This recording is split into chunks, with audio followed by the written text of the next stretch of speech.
안녕하세요. 홈스윗 홈팀장입니다. 오늘은 고양지축 신혼희망타운 행복주택 소식을 가지고 왔습니다.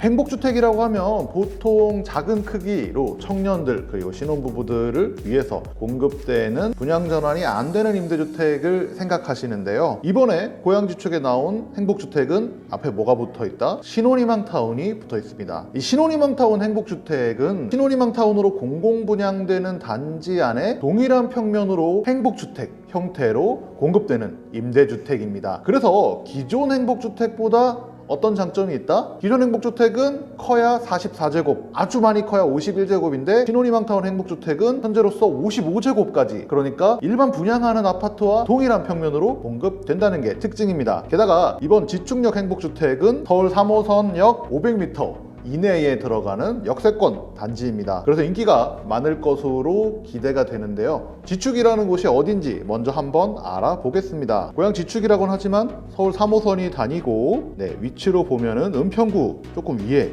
있는 곳이라고 보시면 되겠습니다. 지금 삼송역, 지축역, 구파발역 이쪽에 이제 연이어서 신도시가 생기고 있고, 가장 마지막 순서로 지축역 앞에 지금 신도시들이 들어오고 있고요.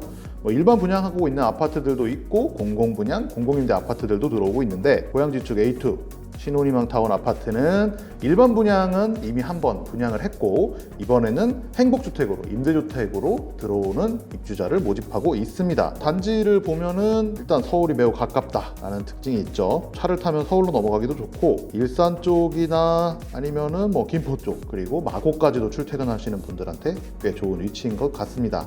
일단은 단지 디자인 자체가 이런 말을 하면 그렇지만 일반 분양되는 아파트와 동일한 형태, 공공분양과 동일한 형태로 공급되기 때문에 꽤 멋있는 평면으로 나와 있고요. 알파룸까지 포함하면 방 3개에 화장실 2개짜리입니다. 기존의 행복주택들은 방 2개였고 화장실이 많아야 하나였는데, 일반 분양과 동일한 크기의 임대주택을 들어갈 수 있는 것은 아주 큰 장점이겠죠. 먼저 공고일은 2월 28일이고 이번에 모집하는 세대는 194세대입니다. 기존의 공공분양 389세대와 같이 섞여 있다고 보시면 될 것 같습니다. 신혼희망타운 행복주택이지만 행복주택이죠. 거주 기간은 자녀가 없는 경우 6년, 자녀가 있는 경우 10년까지 거주할 수 있습니다. 그리고 전철로 서울을 들어갈 수 있다는 엄청난 역세권 위치에 있지만 임대료가 상당히 괜찮게 나왔어요. 보증금을 다 올렸을 경우에는 1억 6,700에 17만원,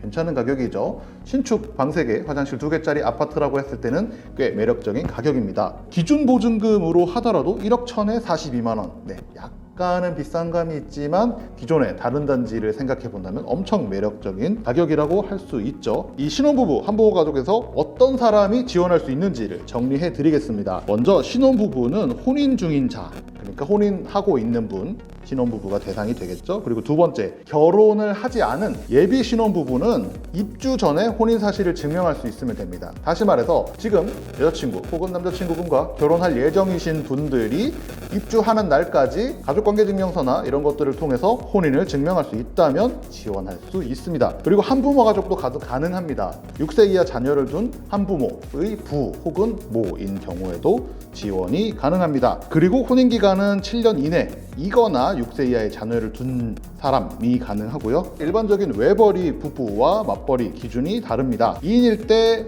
외벌이는 502만원, 맞벌이는 593만원으로 국민임대보다는 행복주택이기 때문에 기준이 확실히 넓죠. 그리고 자산가액은 동일하게 2억 9천, 그리고 자동차가액은 22년 새로운 기준이 적용되어야 하지만 이번 공고에는 아직 변하지 않고 3,496만원이 적용되어 있습니다. 그런데 지축 인기 많은 역세권 지역이기 때문에 경쟁이 많겠죠. 그래서 이번에 우선 공급이 있죠. 아래쪽을 먼저 보겠습니다. 모집 공고일, 그러니까 2월 28일 현재 일반 공급 대상자의 요건을 갖추고, 일반 공급자의 요건은 아까 말씀을 드렸죠. 그 요건에 들어가고 아래에 지역 요건을 갖춘 자, 신청자 본인이 행복주택이 위치하는 고양시에 거주하는 자, 다시 말해서 2월 28일 현재 고양시에 거주하고 있는 분은 우선 공급으로 지원을 해 보실 수 있습니다. 행복주택이 위치하는 고양시에 3년 이상 거주한 분은 3점 가점, 그리고 3년 미만인 경우에는 1점 가점을 받고요. 주택 청약 횟수에 따라서도 가점이 매겨지게 됩니다. 그래서 아까 공급하는 호수 중에 우선 공급이 이제 55A 55A가 31세대, 그리고 55B가 58세대가 되어 있었는데요. 이 세대수만큼은 우선 공급으로 선발을 하게 되죠. 그리고 우선 공급은 제가 여러 번 설명드렸지만 우선 공급 자격이 확실하게 만족이 되는 분은 우선 공급으로 지원을 하시면 가능성을 높일 수 있고, 그리고 주의해야 될 점 한 가지는 우선 공급 자격이 안 되시는 분은 우선 공급으로 절대 지원하시면 안 됩니다. 우선 공급 자격이 되시는 분이 우선 공급으로 지원을 하게 되면 우선 공급에서도 한번 선발을 하고 일반 공급에서도 선발을 해서 기회가 2번 있지만, 우선 공급이 되지 않는 분이 우선 공급으로 선발을 하면 일반 공급 기회도 사라져서 아예 탈락이라고 보시면 됩니다. 결론적으로 고양시에 사시는 분은 우선 공급으로 지원을 하시고, 그렇지 않은 분은 일반 공급으로 지원을 하시면 됩니다. 3월 10일부터 3월 16일까지 지원을 하실 수 있고, 서류 제출 대상자는 22일날 발표하고 서류 제출 대상자가 3월 말 정도에 서류를 넣게 되고, 입주는 23년 7월입니다. 신혼희망타운 행복주택은 기존에 공급되는 행복주택에 비해서 크기가 엄청 크고 일반 분양주택과 거의 동일한 품질로 지어지는 게 장점입니다. 다만 아쉬운 점은 일반 10년 공공임대에 비교했을 때 분양 전환이 되지 않는 단점이 있다고 하실 수도 있습니다. 하지만 분양주택과 동일한 주택에서 여러 번 갈아타기를 통해서 큰 평수로 가시는 분들이 많기 때문에 그런 갈아타기의 한 단계로 생각하신다면 꽤 저렴한 가격에 전세보다 훨씬 저렴한 가격으로 살아볼 수 있는 것이 장점이 아닐까 싶습니다. 오늘은 고양지축 A2 블록 신한희망타운 행복주택에 대해서 알아봤는데요. 제가 간단하게 공고문을 설명드렸지만 그래도 궁금하신 것들이 많으실 거예요. 궁금하신 것들이 많으시면 절대로 고민하지 마시고 저희 홈스윗 유튜브 댓글이다 아니면은 저희 홈스윗 앱을 통해서 질문 남겨주시면 친절하게 답변 드리도록 하겠습니다. 감사합니다.